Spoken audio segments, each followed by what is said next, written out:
नमस्कार मंडळी, ए to Z Pallavi's Marathi रेसिपीमध्ये तुमच्या सगळ्यांचं खूप स्वागत। बाजारात ताजी ताजी मेथी आलेली आहे। ह्या मेथीची आज आपण बनवणार आहोत मेथी मसाला पापडी।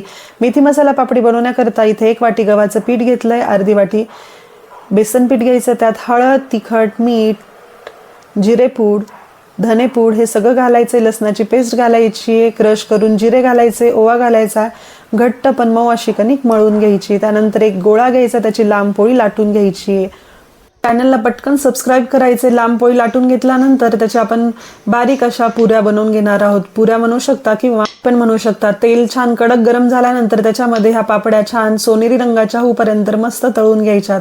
ह्या तयार झालेला पापडा एक 8 ते 10 दिवसांकरता तुम्ही स्टोअर करून ठेवू शकता। रेसिपी थोडी जरी आवडली असेल तर लाईक करा आणि चॅनलला नक्की सबस्क्राइब करा। चला तर मग परत भेटूयात एका नवीन रेसिपी बरोबर। तोपर्यंत बघत राहा A to Z Pallavi's Marathi recipe. धन्यवाद।